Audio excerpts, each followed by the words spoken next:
এবার আর একটু সামনের দিকে যাবো।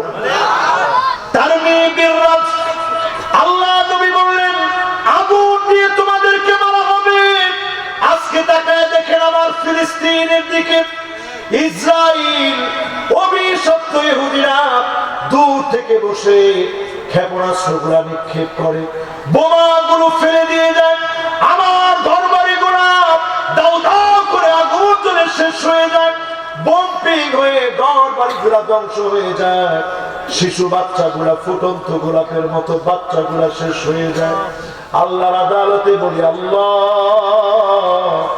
যদি মারতে হয় আপনি আমাদেরকে মারেন, অভিশপ্ত ইহুদিদেরকে দিয়ে মার খাওয়ায়েন না, পড়ে না আমি। এরপরে এমন সময় আসবে রাসূল বলতেছে, যা বলতেছি মিলতেছে ভাই? কি বলেন, মিলতেছে?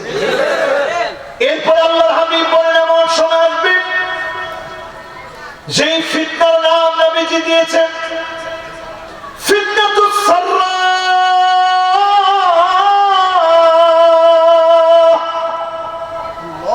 কেমন ফিতনা এটি?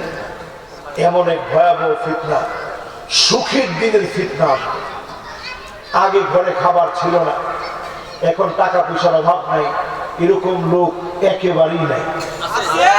কি বলেন, আছে? এই সুখ দিয়ে আল্লাহ পরীক্ষা নেবেন। এরপরের ফিতনা আরো ভয়াবহ হবে, যেই ফিতনার নাম আল্লাহর হাবিব নিজে দিলেন। ফিতনাটার নাম হবে এমন একটা ফিতনা, দোহায়মা নামক ফিতনা আসবে। ফিতনাতুদ দোহায়মা। বলেন কি নাম? সবাই বলেন, আর জোরে বলেন। দোহাইমা। কি নাম? এই শব্দগুলা কি আগে শুনছেন? আজকে নতুন শুনতেছেন? একটু কান খাড়া করে শুনেন, আর বেশিক্ষণ আপনাদেরকে কষ্ট দিব না। সবাই মনোযোগ নিয়ে শুনছেন। আপনারাও 12:30 পর্যন্ত শুনতে চাইছেন, 15 বেজে গেছে, আর 15টা মিনিট শেষ। তাকায় থাকেন আমার দিকে। দোহাইমা ফিতনাটা কেমন হবে? আল্লাহর হাবিব বলেন এমন কোন ঘর থাকবে না যেটার মধ্যে ফিতনা ঢুকবে না। কি না? এইরকম এক একটা স্মার্টফোন নাই। কার কার ঘরে একটু হাত তুলে তো দেখি। আপনাদের ঘরে নাই? হ্যাঁ, দেখি দেখি একটু একটু হাতটা উঠান তো ভাই। মাশাআল্লাহ। 1 জন 2 জন 3 জন 4 জন 5 জন 6 জন 7 জন 8 জন 9 জন 10 জন। মাশাআল্লাহ, বহুত। বিল্লাহি তাকবীর। হাত নামা। এমন সময় আসবে দোহায়মা নামক ফিতনা আসবে। ঘরে ঘরে রন্ধ্রে রন্ধ্রে ফিতনা ঢুকে যাবে। এমন সময় আসবে মুসলমান, ঘরে ঘরে ফিতনা ঢুকে যাবে। একটা ঘর থাকবে না ফিতনা ঢুকে নাই। নবীজি বললেন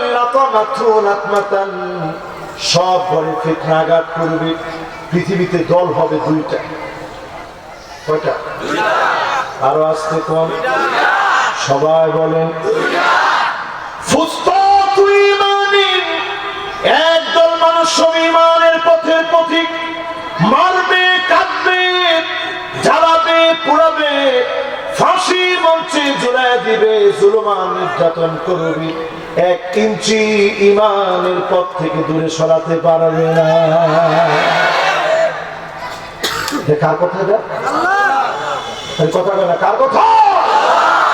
আল্লাহ নবী বলেছেন এমন সময় আসবে, একটা হবে ইমানের পথ, আরেকটা হবে ফুসতাতুন নিফাকিন, মুনাফিকের পথ হবে। সকাল বেলায় মুমিন থাকবে, সন্ধ্যা হওয়ার আগে লোকটা মুনাফিক হয়ে যাবে। ঠিক কি না বলেন? এখন এগুলো কি আছে ভাই? রাসূল নিজে বলে গেছেন আছে।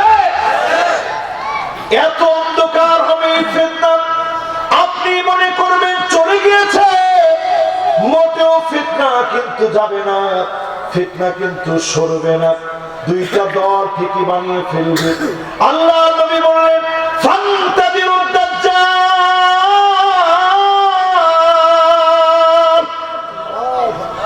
ওই সময়ে দাজ্জালের অপেক্ষা করে, ওই দিনই দাজ্জাল আসবে, অথবা পরের দিনই দাজ্জালের আত্মপ্রকাশ ঘটবে। অথচ আমরা জানি হাদিসের মধ্যে আসছে ইমাম মাহদী আলাইহিস সালামের 6 বছর পরে দাজ্জাল আসবে। এখন আমরা দেখতে পাচ্ছি সামাজিক যোগাযোগ মাধ্যমে এত বেশি বিভ্রান্তি ছড়ানো হচ্ছে। লাহোরের পাকিস্তানের এক ব্যক্তি নাম মোহাম্মদ কাসেম, সে নিজে একবার বলেন আমি ইমাম মাহদী, কিন্তু আমাদের মতো কিছু উৎসুক জনতা যারা কিছু না বুঝি হই হই রই রইয়ের মধ্যে আছে, এরা সবাই বলছে ইনি ইমাম মাহদী। ইমাম মাহদীর চিনবেন কেমনে? ওনার চুলটা হবে আজলাল জাবিহা, অনেক পিছন থেকে চুল উঠবে, কপালটা হবে বড় কপাল। এই কথা আমি এক মাহফিলে বলছি হাদিস থেকে, এইটা কাইটা নিয়ে লাগাই দিছে মোহাম্মদ কাসেমের ওই বক্তরা তার বক্তব্যের সাথে। দেখছেন এই লোকটার কথাই তো উনি বলছে ওনার কপালের চুল অনেক পর থেকে উঠছে, অথচ এই লোকটা পুরা ক্লিন শেভ। বাবারে বসা, যুবক পোলাপানের মতিগতি বোঝা বড় কঠিন। ও ঠিক আছে, মাশাআল্লাহ ঠিক আছে। মোহাম্মদ কাসেম সে নিজের একবারও দাবি করে নেয় যে আমি ইমাম মাহদী, কিন্তু তার সাঙ্গপাঙ্গরা বড় বেশি ট্যালেন্ট। তারা কেমনে নতুন করে ধোকা দেওয়া যায় তারা বানাইছে, উনি তো নিজে দাবি করতেছে না। আবার তারা কারো কারো বক্তব্য থেকে তারা এই কথা প্রমাণ করতে চায় যে ইমাম মাহদীর প্রথম প্রথম দাড়ি থাকবে না। আচ্ছা, ইমাম মাহদী অনেক দূরের কথা, আপনার মসজিদের ইমাম তার যদি দাড়ি না থাকে বাংলাদেশের মানুষ তার ইমাম মানবে? আপনি উজবেকিস্তান যান, বড় বড় কেন্দ্রীয় মসজিদ, ওই মসজিদের ইমামের দাড়ি নেই। সোভিয়েত ইউনিয়নের ভাঙনের ফলে জুলুম আর নির্যাতন এমন হয়েছে, কোরআনকে তারা পুড়িয়ে দিয়েছে, আলেমদেরকে হত্যা করেছে, হাজার হাজার আলেমকে শহীদ করে দেওয়া হয়েছে, মসজিদ মাটির সঙ্গে মিশিয়ে দেওয়া হয়েছে। এত জুলুমের পরে এখনো যে ওই জায়গায় আল্লাহর নাম উচ্চারিত হচ্ছে, হয়তো দাঁড়িয়ে নাই, কিন্তু আল্লাহর নাম উচ্চারণে কোনো বাধা দিতে পারে না। জোরে করে আল্লাহু আকবার। এখানে যারা বসছেন, এই মোহাম্মদ কাসেমের মুখে কোনো দাড়ি নেই, তো তারা যুক্তি দিচ্ছে বাংলাদেশেও তার একটা গ্রুপ তৈরি হয়ে গেছে, ফলোয়ার তৈরি হয়ে গেছে। তারা বলতেছে ইউসলিহুল্লাহু লাহু লাইলাতান ওয়াহিদা, এক রাত্রির ভিতরে বিপ্লব চলে আসবে, ইমাম মাহদীর হাতে নেতৃত্ব চলে আসবে। ইমাম মাহদী তো তিনি হবেন যার ভিতরে 100টি বৈশিষ্ট্যের পুরা বৈশিষ্ট্যের সবগুলা মিলবে, 99টাও যদি মিলে একটা না মিলে উনি কি ইমাম মাহদী হতে পারবেন? ইমাম মানে নেতা, মাহদী মানে সুপথ প্রাপ্ত, এটা ওনার নাম না, পুরাটা উপাধি।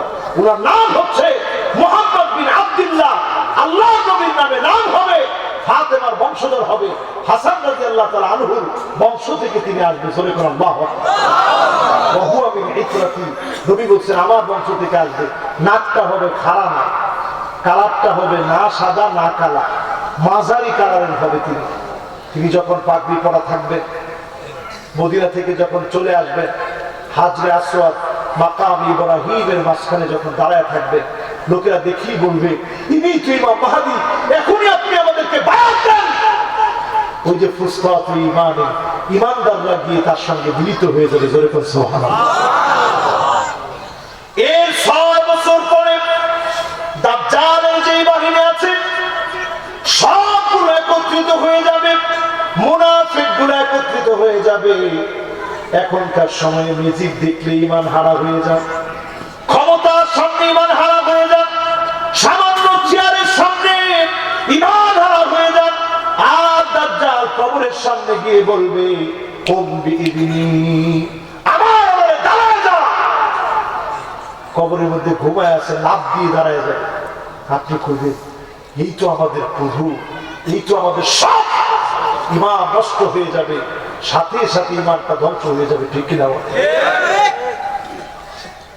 6 বছর পরে আসবে দাজ্জাল। ঠিক দামেস্কের যে মসজিদে ঈসা আলাইহিস সালাম আসবেন, আপনারা দেখবেন, ইউটিউবে সার্চ করে আপনারা দেখবেন, যেই মসজিদে আসবে ওই মসজিদটা পর্যন্ত এখন দেখা যায়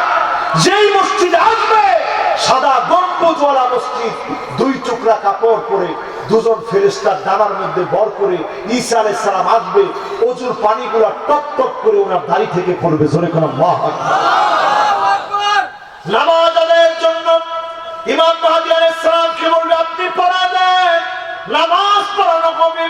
সালাম ফিরানোর পর নজর করে দেখবেন একজন দুইজন না, দাজ্জালের হাজার হাজার বাহিনী নিয়ে দাঁড়ায় গেছে সৈন্য নিয়ে। ঈসা আলাইহিস সালাম এক একটা সৈন্যের দিকে শুধু খালি নজর ঘোরাবেন। নজর ঘোরানোর সঙ্গে সঙ্গে দেখা যাবে পানির ভিতরে লবণ ফেললে যেমন গলে যায়, এই লবণের মতো যিনি দাজ্জালের বাহিনীকে গলায় দিবেন তিনি কি? শুধু বাকি থাকবে দাজ্জাল দৌড় শুরু করবে সেখান থেকে। কোন জায়গায় যাবে? খবরে এখন যে জায়গাটার নাম বারবার শোনেন, তেল আবিব থেকে খানিকটা দূরে বাবুল লুদ নামক জায়গার মধ্যে যাবে। ওই জায়গাটা ইহুদিদের অস্ত্রের গুদাম বানায় রাখছে, ওই জায়গাতে যাবে, লড়াই করতে যাবে। আল্লাহ হাবিব বলেছেন লা তাকুমুস সাআত, ততক্ষণ কিয়ামত হবে না হাত্তা তুকাতিলুল ইয়াহুদ, ইহুদিদের সঙ্গে যতক্ষণ লড়াই না হবে। ফায়াকুলুল হাজার, পাথর বলবে ওরাই ইহুদি, আমার পিছনে ইহুদি আছে, ফাকতুলহু, তাকে হত্যা করে ফেলো। জমিনের সব ইহুদি যখন মারা যাবে, ইহুদি যখন নিঃশেষ হবে, সারা জমিনের ভিতরে শান্তি আসবে। এই শান্তি মুমিনদেরকে দিয়ে ইসলামের বিজয় যিনি দান করে দিবেন তিনি কি? আমার ভাইরা বলতেছিলাম এক নম্বর কি? সবাই বলেন কি? দুই নম্বর কি? এবার আসেন তিন নম্বরে। আমার ভাইরা আকতারুহুম আলাইহিস সালাত, অধিক পরিমাণে দরুদ পড়বেন। কি পড়বেন? দেখেন আমি আজকে একটা আলোচনা জুমার মধ্যে করছি, আমি কিন্তু আমার সব আলোচনা এখন নোট রাখি। জুমায় আজকে একটা আলোচনা করছি, আপনারা দেখতেছেন। এই আলোচনার ভিতরে স্পষ্ট হাদিসটা আপনাদেরকে শেষ অংশ শুনিয়ে দিই। ফামান কানা আকসারুহুম আলাইয়া সালাতান কানা আকরাবাহুম মিন্নি মানজিলা, আল্লাহর নবীর নামে যে অধিক পরিমাণে দরুদ পড়বে, অধিক পরিমাণে দরুদ পড়া ব্যক্তিকে আল্লাহর নবীকে যেই প্রাসাদে মালিক জায়গা দিবেন, অধিক পরিমাণে দরুদ পড়ার কারণে নবীজির ওই মানজিলে আপনাকেও যিনি পৌঁছায় দিবেন তিনি কি? নবীদের সঙ্গে তো থাকার সুযোগ হবে ইনশাআল্লাহ। অধিক পরিমাণে দরুদ পড়তে রাজি আছেন ইনশাআল্লাহ? আজকে থেকে এই মাহফিল থেকে নিয়ত করবেন, কিছু পারেন না পারেন প্রত্যেকটা দিন সাল্লাল্লাহু আলাইহি ওয়াসাল্লাম, সাল্লাল্লাহু আলাইহি ওয়াসাল্লাম, সবাই বলেন সাল্লাল্লাহু আলাইহি ওয়াসাল্লাম, সাল্লাল্লাহু আলাইহি ওয়াসাল্লাম, সাল্লাল্লাহু আলাইহি ওয়াসাল্লাম। বলেন তো দেখি, সবাই বলেন, সবাই বলেন। যতজন আপনি দরুদ পড়বেন, 100 বার যদি দরুদ পড়েন, আখিরাতের 70টা হাজত যিনি পুরা করে দিবেন তিনি কি? দুনিয়ার 30টা হাজত যিনি পুরা করে দিবেন তিনি কি? দরুদ পড়ছেন কতবার? 100 বার। আচ্ছা কত দেখি? সাল্লাল্লাহু আলাইহি ওয়াসাল্লাম, সাল্লাল্লাহু আলাইহি ওয়াসাল্লাম। 1 সেকেন্ড 2 সেকেন্ড সময় লাগে। এর দূর যদি আপনি পড়তে পারেন, কোনো সময় লাগে না। তো সবাই বলেন তো দেখি একটু। ঘুম আসতেছে না, ঘুম আসতেছে না, মনে করেন শুয়ে আছেন, পড়তে থাকেন। কি বলবেন? মাশাআল্লাহ, মাশাআল্লাহ। আপনাদের কি মন ভরছে? মাশাআল্লাহ। শেষ না তো ওয়াজ? আর ওয়াজ শেষ না এখনো? গেছে কয়টা? বাকি আছে কয়টা? মাশাআল্লাহ, দুইটা এখনই শেষ হয়ে যাবে ইনশাআল্লাহ। এবার একজন যুবক উঠে গেছে যে হুজুর শেষ হলে আমি সবার আগে যাই। যুবক একটুখানি বসেন, এই যে দেখছেন, এরপরে বসাইতে পারলো না। কে বসাইতে পারে? এই তো মাশাআল্লাহ, লিল্লাহে তাকবীর, লিল্লাহে তাকবীর। দেখছেন কারবারটা আপনার পিড়ে লাগেন নাকি? মার্শাল্লাহ, যুবক আছো তো তুমি? লবেরটা যাইতেছে কিউসে যাই দিই। দেখছেন এরা হয়েছে যুবক। ঠিক আছে, অসুবিধা নেই। কয় নাম্বারে আছি? 1 নাম্বার, 2 নাম্বার, মাশাআল্লাহ 3 নাম্বার, দরুদ শরীফ 3 নাম্বার।